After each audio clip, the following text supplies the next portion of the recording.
same. So I would like to pass on the stage to Mr. Deepu to take it forward. Sure. Thanks. Thanks a lot for the introduction, Sharon, and a big warm welcome to all of you. Good morning, good afternoon, good evening, depending on where in the world you're joining from today. And a big thank you to Good Firms for organizing this virtual expo and continuing with business as usual, or at least trying to continue with business as usual in spite of the pandemic and everything around us. So today we are going to take a look at digital transformation, right? I mean, a very common term really in vogue these days. And before we really start, and before we really take a look at what digital transformation is, allow me to start with a small question for you. So have you heard the term digital transformation before? If you have, just type yes in the chat window. And if you haven't, type in no.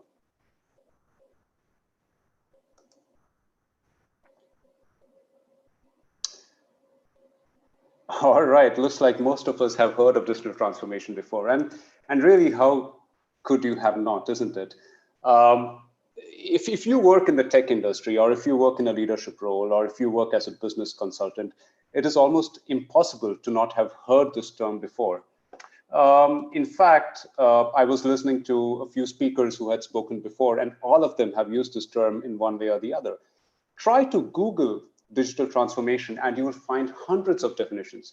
And to confuse us even further, most articles and material on digital transformation usually take up an extreme position, right? So some of them indicate that, well, it's just a buzzword. It's just hype, it's just marketing jargon, and it doesn't really mean anything. But then on the other hand, you have people who, or you have articles or material that portrays it as a great opportunity or as a do or die or as a new industry revolution, that it's the future, it's a do or die imperative and so on. So the reality is a little more nuanced than what more people would have you believe. And perhaps the best way to understand digital transformation is with the help of a real life example. So here's a question for you. How many of you recognize the company that we are going to talk about? So if you do, just type in yes. Or you can even type in the name of the company, that's fine too.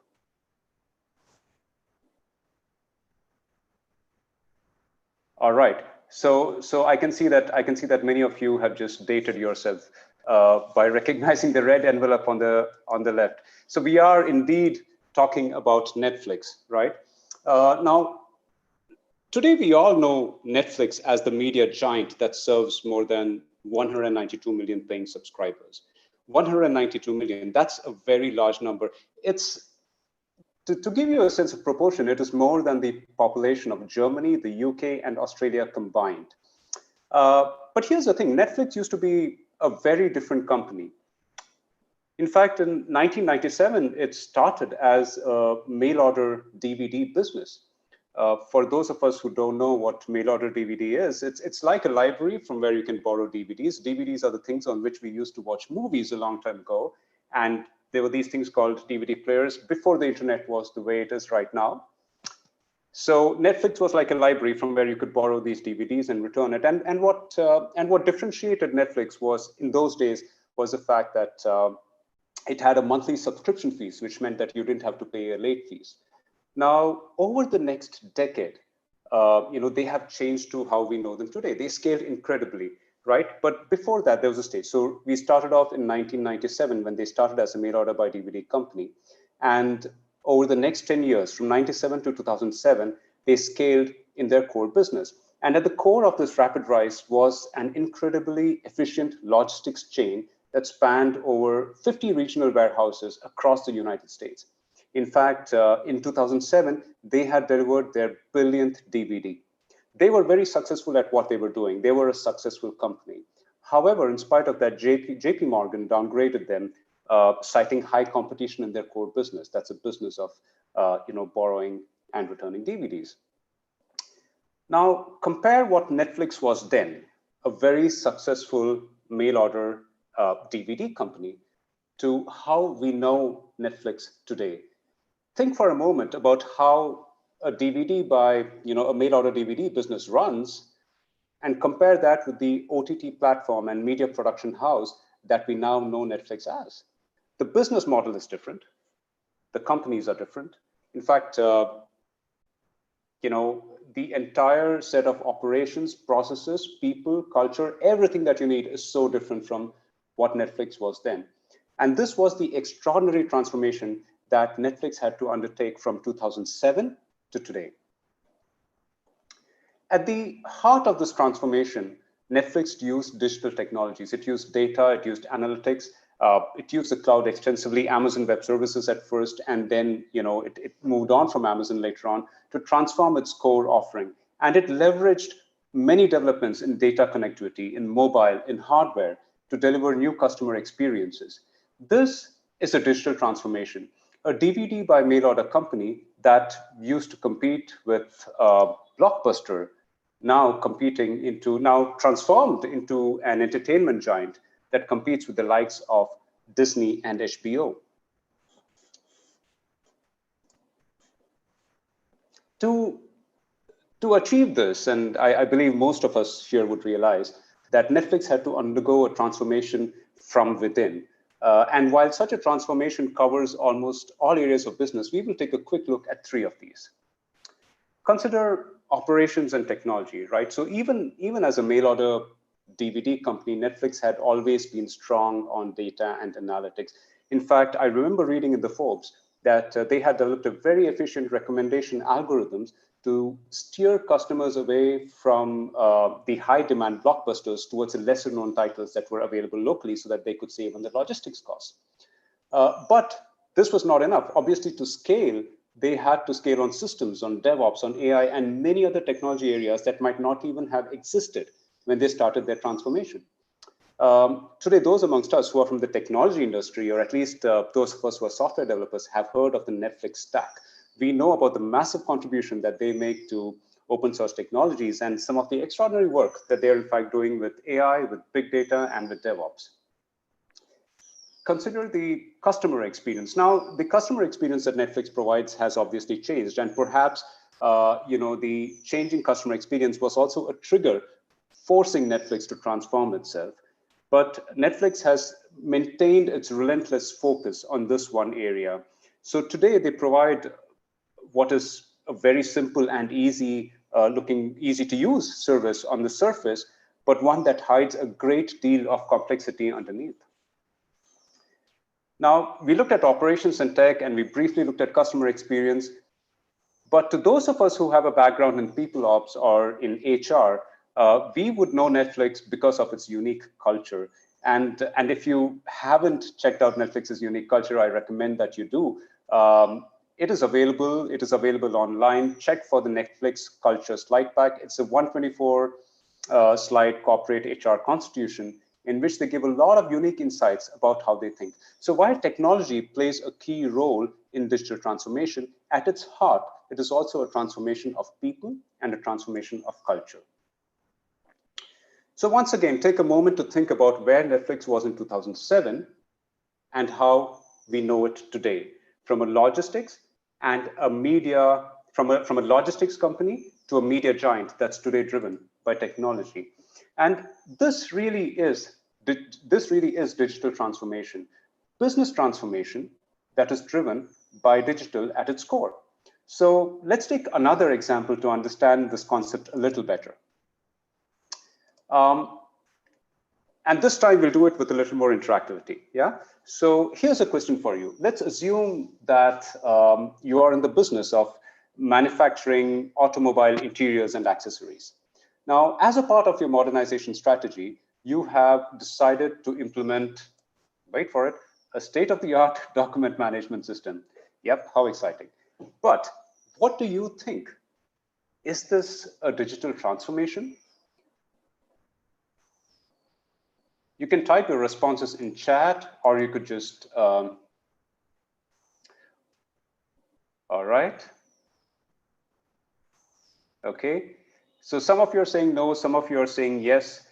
All right, excellent, thank you so much.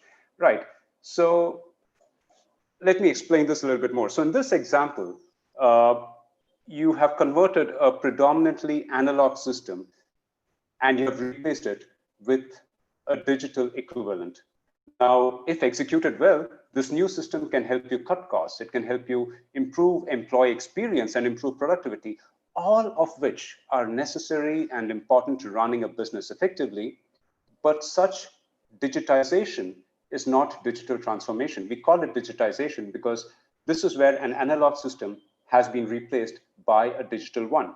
The core business that you're doing still has not changed. So this is not digital transformation, right?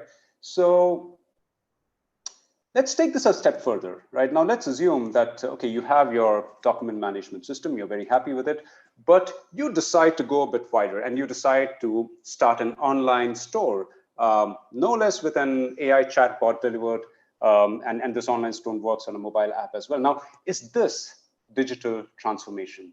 Online store, AI chatbot, mobile app, what do you think? Is this digital transformation? All right, I can see yeses and nos. Yeah, mostly yeses, right. Okay, so setting up an online store, obviously now you can reach a larger audience, right? And if you implemented this online store well, say with good automated presentation, with recommendations, with order management, and so much more, this store might actually provide you a new and very lucrative source of revenue for the business. Now, think back at our definition of what digital transformation is. Digital transformation is business transformation driven by digital technologies. So you have used an online store, a mobile app, and an AI-powered chatbot, but your core business still has not transformed. This is not digital transformation. Adding a new channel, like you have done here, when executed well, is a good and a very laudable initiative. But such use of digital technologies to do more of what you're currently doing is digitalization or going digital, but it is not digital transformation. The addition of a new channel and the use of new digital technologies has not changed its core business, right? So let's take this example one step further. And now, in addition to the document management system and in addition to the online shop, you are also introducing a new state-of-the-art ERP system, which can automate and support a range of administrative and operational business processes, right, across different lines of business. It's customer facing, it has a customer facing end, it's administrative, and it handles asset management. What do you think now? Is this digital transformation? All right, so some of you are catching on. The others are confused. I can see that. So some of you are saying yes, some of you are saying no. Yeah, absolutely. So this is also not digital transformation. If executed well, obviously an ERP can be a platform for business process efficiency. It can help you with process standardization. It can lead to large IT cost savings as well. But the company's core business model, again, has not changed. So what then can digital transformation look like for an automobile accessories manufacturer? Let's take a real case. This is a real case. So in 2015, there's this company called Faurecia, which is one of the largest suppliers of automotive interiors. And in 2015, they found themselves in debt and in desperate need for change. Going all in on digital, they have reinvented themselves to be the leading provider of hyper-personalized connected car cockpits. Now, this required a relentless focus on internal R&D to create a technology platform. Now, on top of this platform, they built an ecosystem through strategic partnerships and careful acquisitions, and they used new digital technologies to transform their core business from manufacturing car seats and vehicle interiors to designing what they call intelligent car cockpits. Now, in doing so, they are not doing more of what they did before. They have changed their core business model. They have drastically transformed customer experience while reinventing their core business. And this is what digital transformation looks like, right? So at Fingent, we obviously provide software development services, but we also provide a lot of technology consultancy. And whenever we talk to CEOs or CTOs, the topic of digital transformation inevitably comes up. But what we have noticed is that when CEOs or CTOs talk about digital transformation, they're usually talking about one of these things. Either they're talking about improving cost efficiency, that is using technology to cut costs or to reduce errors or to improve productivity, which is good, which is excellent, but it is not digital transformation. Or they might be using online methods to penetrate new markets and new customer segments, which is again a very laudable initiative, but it's not digital transformation. Sometimes they are just talking about incremental improvements to customer experience. For instance, we once talked to an organization which planned on putting up beacons all over the stores. And putting up beacons is good. Well, why do you want to do it? We want to do it because we want to know where the footfall in the store is so that we can have the right products in the right place and gather data about customers. Well, what are you going to do with this data? We don't know. So this is nice. It is an incremental improvement, but it is not really digital transformation. There's also the interesting scenario where many businesses often have innovation centers which experiment with new technologies outside the main business.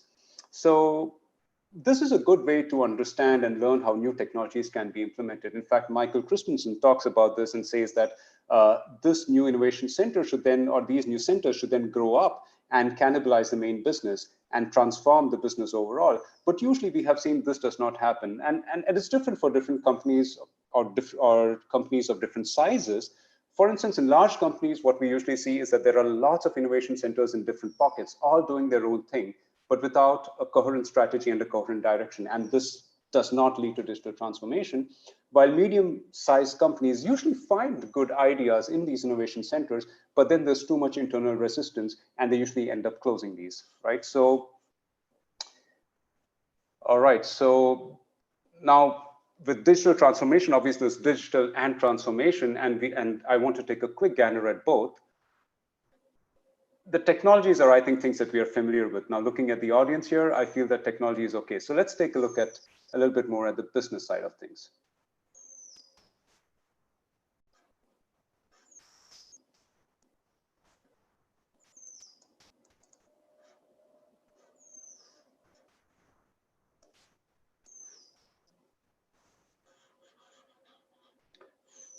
All right.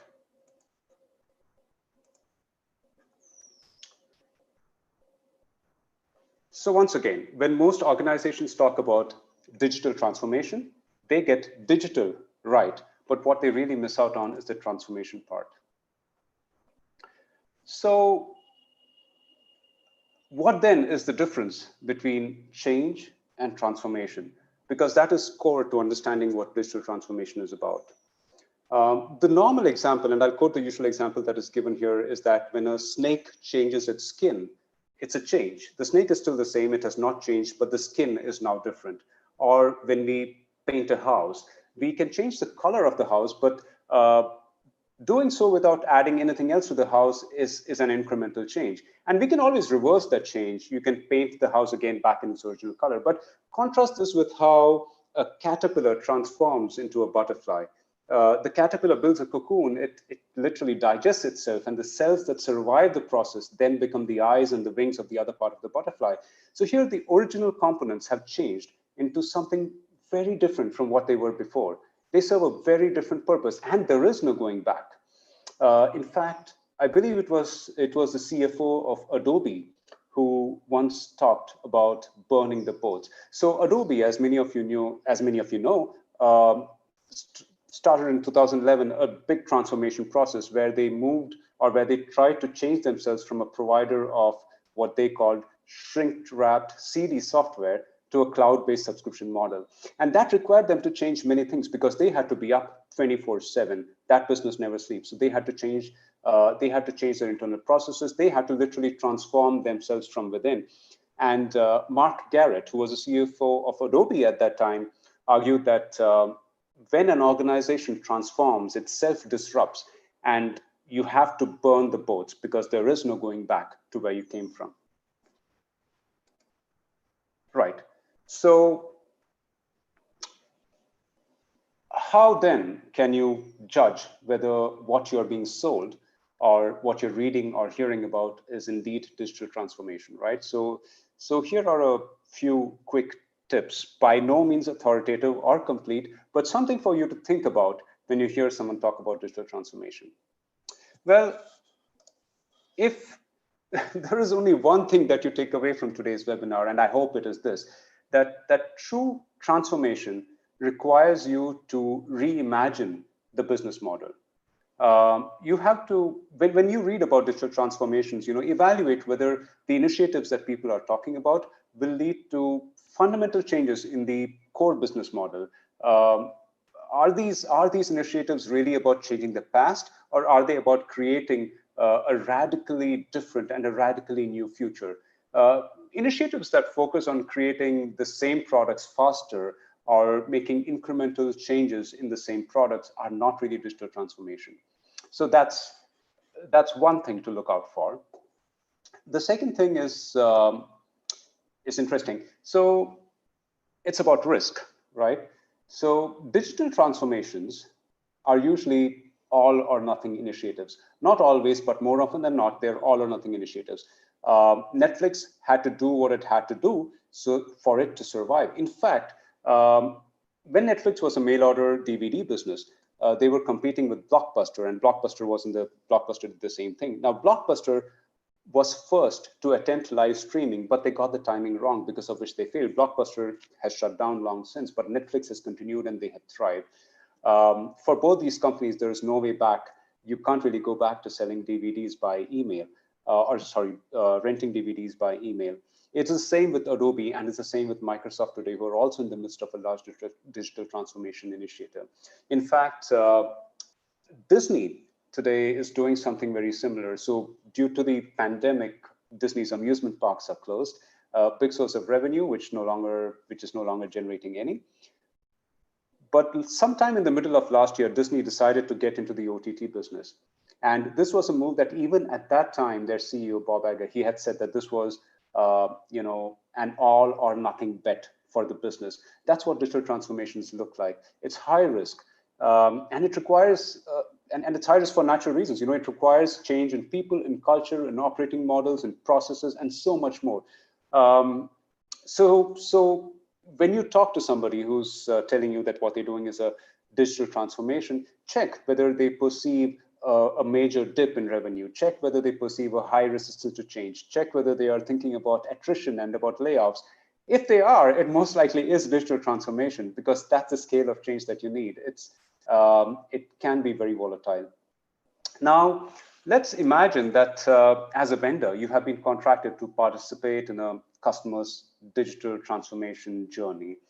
A quick and easy way to understand whether this is digital transformation or not is to check who is driving this initiative. Is it the IT department? Because if it is, this is definitely not digital transformation. But if it is the CEO, then there is a big likelihood that it is indeed digital transformation. So it's always good, or if they have a design team that is led by the CEO or that is governed by the CDO, then, but if it's the IT department, it most likely will not be digital transformation. I have nothing against IT departments, but digital transformations involve the entire business, not just the IT side of things. And here's my last tip for spotting digital placebos, which is when you read about digital transformation efforts, a quick check is to see whether they are focusing, whether the effort is focusing on the outputs, or are they focusing on outcomes? For instance, if the goal is just to deliver, say, a virtual reality app, or if the goal is to install beacons, or if the goal is to generate customer data, the focus is really on outputs. There isn't much focus on the outcomes that they expect by doing these actions or by taking these actions.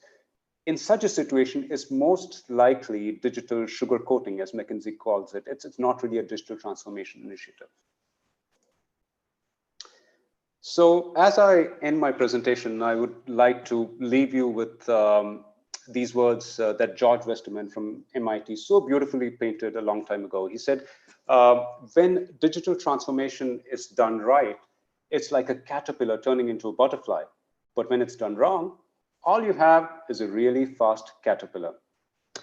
So thank you for listening to me. And now I'm open to taking up questions or comments if you have any to share.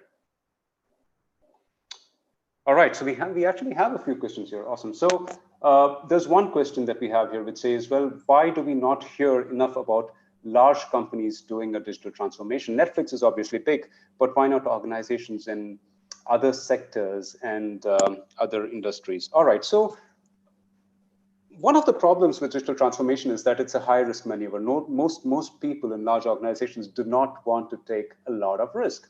And for that reason, they shy away from doing this. They have to put their necks on the line for digital transformation to happen. And this is not so common. If you think about Netflix, when it was a mail order by DVD company, it was a very smooth and efficient machine.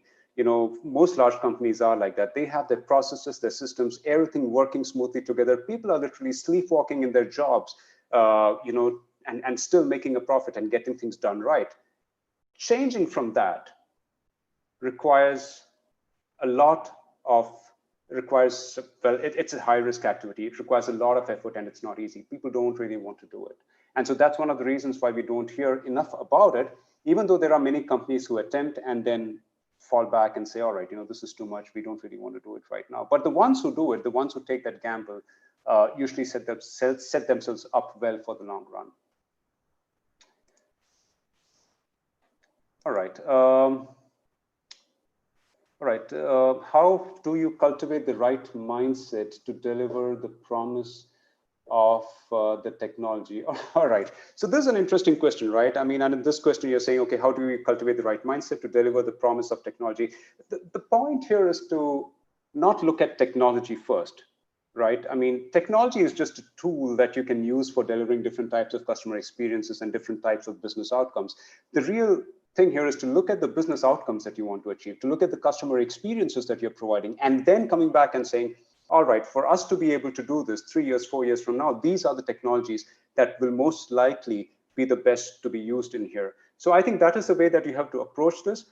Maybe not looking at technology as a core thing, but looking more at the business outcomes that you want to achieve, looking more at the customer experience that you want to change and work with. What is the most influential technology for digital transformation to you? All right, so, well, there isn't one. So for me, you know, when I look at emerging technology, you look at, and so this is a bit off topic really, but then when I look at emerging technology, you can see AI, AR, VR, blockchain, IoT, a whole bunch of things out there. So for me, I believe that real value lies not in an individual technology, but in the intersection of these technologies. For instance, if I could use the HoloLens, you know, as we have actually done in Finland, if I could use the HoloLens to look at a person, recognize that person, and then pull up their LinkedIn and Facebook profiles, that is an intersection of AI and augmented reality. So I think it is in these intersections that we will find the most value. All right. Do all companies need digital transformation? I don't think so.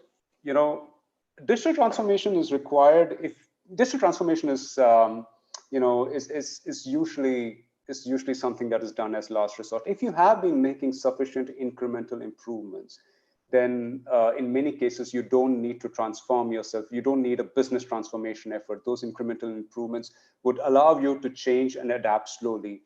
So all companies don't need digital transformation, but there are certain situations where, you know, that's probably the only way out. All right, we are using Agile and DevOps. Is this digital transformation? It may or may not be. So Agile, DevOps, I mean, these are tools. You know, these are tools that you can use. But digital transformation is not really about the tools. It's not so much about the technology specifically. It's more about what you are using them for. It is more about, you know, rethinking the business, reimagining the customer experience. So if you are using Agile, DevOps, and a host of other things to do that, then perhaps it is digital transformation. If you aren't, and you're just making incremental changes to something that already exists, then it most likely is not digital transformation. Okay, so we have two questions in one here. What are the triggers to analyze if your organization requires digital transformation with respect to business model, operational process, domain, innovation, people, culture, etc.? Super. All right, good question. So I think this is where you really have to imagine. You really have to, like I said before, you really have to reimagine customer experience. For Netflix, it was pretty clear. People were not going to order DVDs anymore. they knew that, and they knew that they had to shift to streaming. So there was, they had to shift to OTT or streaming at that point of time. So there was no choice. They had to do it. So sometimes external factors are a big trigger and a big reason why you want to do it. But at other times, it could also be strategic reasons. Maybe you want to take your organization in a different direction, and so you want to transform yourself to be able to do that. So it could be a mix of both these things, or it could just be one or either of these. But there's a long, detailed answer to this, which I will not go into right now. But the second question is also very interesting, which is how do you educate employees about DX coming their way? All right, so it depends on the kind of organization you're in. If you're in a small organization, it's relatively easy. It's really about communicating, about being transparent. It's about talking to people, showing them why you have to transform, and bringing them on board with you for that journey, for the transformation process, letting them know that there is pain ahead while we do this, but then we have a brighter future once we are done with this. In larger organizations, it's a bit harder because everybody is working in a certain systemic way, and their KPIs, their goals, their reward systems and performance management systems, everything is aligned to keep them in that way. A large organization is usually, especially if it's a successful one, is usually ultra efficient at what it does. It's usually a well-oiled system that is doing something very, very well. So the first thing that you really have to do there is most likely to unfreeze that system, and to cause people to see that they need change, and to really wake them up from the daily sleepwalking that they're really doing there. So it really depends on what kind of an organization you're dealing with. For small organizations, or even mid-sized organizations, it's probably easier. For larger organizations, it's usually hard. All right, so do you feel that it is the right time to enter into the digital business during the pandemic? Well, it depends on what business you're entering in, right? So if you have a good idea, really, then it doesn't matter. So if you're getting into something like education, this is a wonderful time to do that. So there are some sectors that have been affected by the pandemic, but if you could provide a different customer experience in the way those industries could help their existing customers, then yeah, absolutely, this is the right time to enter. But it really depends on the specific thing. So yeah, you could, you couldn't, but it really depends on the specific thing that you're trying to do. What would be the scale of cost involved for a small kit business to transform? Hold on, I'm sorry, let me just check chat here. Super. So what would be the scale of cost involved for a small scale business to transform their business, like you said, if the outcome is bringing good ROI? It really depends on what industry you're in and what you are looking to change. So like I said, once again, you have to rethink what you're doing. So who are your customers? What business are you in? How are you generating value today? And then you really have to think, is digital transformation something that I really need? Or is it sufficient for me to find ways to disrupt the competition some other ways? Or is it sufficient for me to have incremental changes, and maybe that could bring in the kind of ROI? So without knowing the specifics, it's hard to answer this question, but digital transformation is not always the answer. In fact, digital transformation is usually, usually a step of last resort. Doesn't this make us over-reliant on gadgets? We already are. I don't think there's a choice, but if you could have a digital transformation initiative to not be over-reliant on gadgets, that's fine too. So I don't really know the context for this question, but yes. What are the drawbacks of digital transformation? Interesting question. So the biggest drawback of any digital transformation effort, or for that matter, any business transformation effort, is that you could fail. And when you fail, that could be the end of your business. So this is probably the number one biggest drawback of it. It's a high risk initiative. Undertaking digital transformation is not easy. It's very high risk, requires a lot of time, a lot of resources. And that is why it is not that common, even though people sugarcoat many things and say that, okay, this is digital transformation, it really is. And when you look at real digital transformation, it's rare because it's a high risk activity. All right, so the other question is about companies shifting their focus from, say, one business area to another. So companies shifting their focus from say, oil to other areas like online retail and telecom. Is this digital transformation? No, it really isn't, because in the specific case that you're talking about, they are most likely acquiring businesses who are already doing what they're doing. So they're not really creating a new business, or they're not really disrupting themselves. Their core business still hasn't changed, but as an umbrella company, they have added to their core business. So this is not really, there's not much transformation happening here. So I would say that no, it is not. How can a business owner understand if his or her business has the potential for digital transformation? Is there a checklist to do an assessment?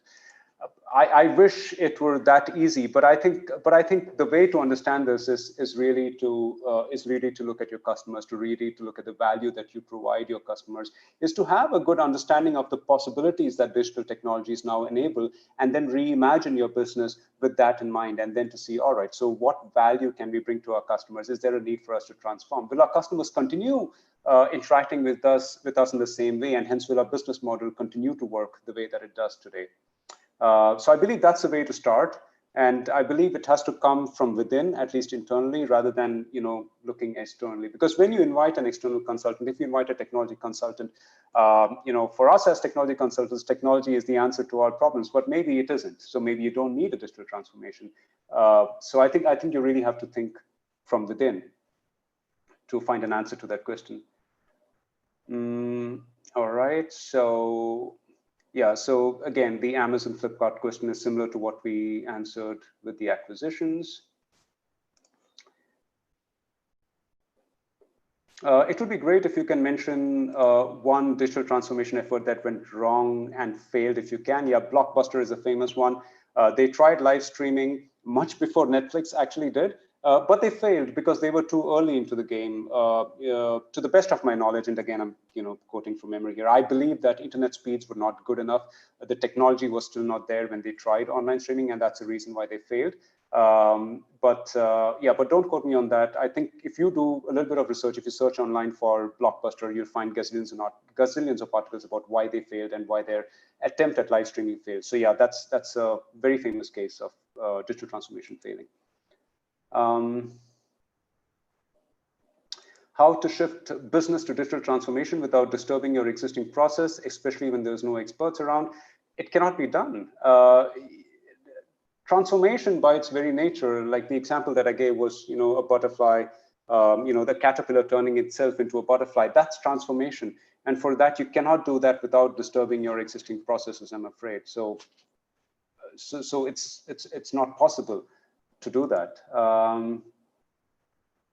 If a company decides to go ahead with digital transformation, what are the steps they can take to minimize the risk of failure? Good question. There are acres of books that have been written on this subject, but in a very brief way, what most of them talk about is a few things. One is, doing your due diligence and trying to understand, focusing on the customer experience. Very often the focus is on technology and not on the customer experience and the value that customers perceive. So I think that is one of the things, that is one of the things that you really have to do to de-risk at a high level.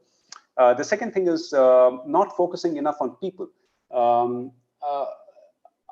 I know of efforts that have failed, and these were not really digital transformation efforts, but even lesser and easier to do efforts that have failed, primarily because there was not sufficient focus on people.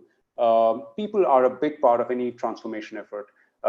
You need to have the right competence. You need to have the right skill set. People have to see and have to have the desire within themselves for all of you to change and for all of you to adopt the new ways. So I think focusing on people is one very important way. And I also feel that sometimes there is not enough focus on frontline employees. You see, because frontline staff can often give you wonderful insights into what customers are saying and doing. And I think that is one area where people don't really focus on enough. Getting that information and knowledge that the frontline staff has. So doing these things could minimize the risk of failures. But if you really want to know, I urge you to read further. So many books available on this topic. What barriers usually block the path for businesses' digital transformation? How it should be initiated, actually? Well, business transformation is really about relooking at your business model. So ideally, I would say this has to, ultimately the leadership for this has to come, the accountability for this has to come right from the top.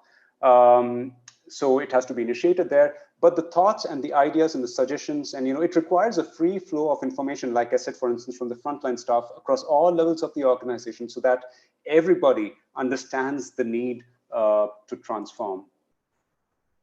Does taking trends this is okay, do tech trends in this pandemic, are they a good example of digital transformation? If so, it cannot be reversed.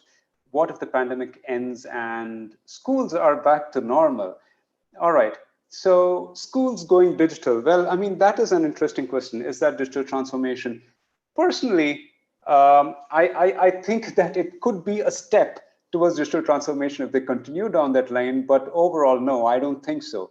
I think the way that education has changed overall, where people had to, I think massive online open courses, for instance, I think that is an example of a disruption that's happening in industry. The pandemic has caused disruption.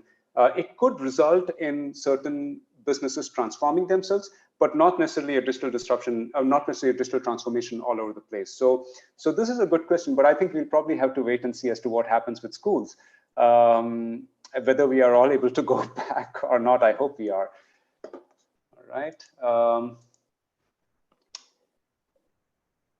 So when a business, so do you say only when a business transforms its processes, its model, its domain, and its culture, it has undergone a digital transformation? I would say that this is an absolute bare minimum, and this is a small part of it, but much more than that, it has to redefine its entire business model, and it has to say, okay, so where are we adding value for our customers? That is the most important thing. Processes, domain, culture. Culture is important, obviously. But all that comes in once you have figured out where you want to go and what direction you really want to go in. So the answer is yes. It is a part of that, definitely. Transformation is a word that's thrown about nowadays. Do you believe companies really need to innovate around digital technologies all that much, considering we have been in the digital age over the last decade? That's the last question. So the answer to this is, and there's one more. All right. So the answer, so transformation is thrown about a lot these days. Yes, you're absolutely right, which is the reason why I thought this webinar was worth taking, because transformation is not as common as you would think. Because it's a very high risk thing, it's very difficult to do, and it's not easy. Not all people are able to do it. Do you believe companies need to innovate around digital technologies all that much? Well, it depends on what kind of an organization you are. Some companies do, others don't. We have been in the digital age for the last decade, but think about the kind of changes that technology is bringing in, especially with the new technologies that are around the block. So I think you really have to evaluate what business you're in, the value that you offer your customers, and that really answers your question about whether you have to transform, whether you have to change, whether you have to look at technology as a whole or not. We hear so much about the sharing economy. Can companies share technologies? Well, that's what, to a large extent, what you're talking about is really what is happening in the open source world.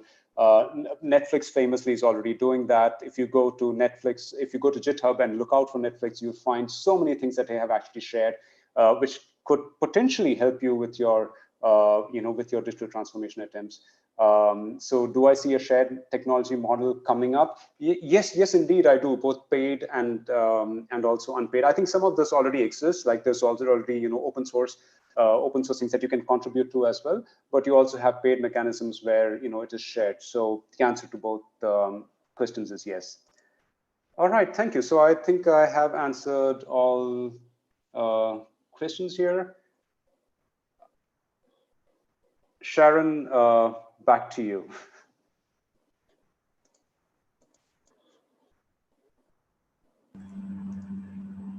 So thank you, Mr. Deepu. It was super fun and super interactive webinar, and I'm very sure our participants might have enjoyed a lot, and they would have gained some valuable information from this webinar. I especially like the analogy between a caterpillar transforming into a butterfly, and how easily explain the difference between change and transformation. So it was super fun having you. We would like to see you again sometime on our platform. Thank you so much. Thanks a lot, Sharon. So thanks a lot to you, to Rachel, and to the rest of the Good Firms team for organizing this and trying to maintain business as normal during these times. And thank you for having me over. It was a pleasure. Thank you so much. See you soon. See you. Bye-bye. Bye-bye.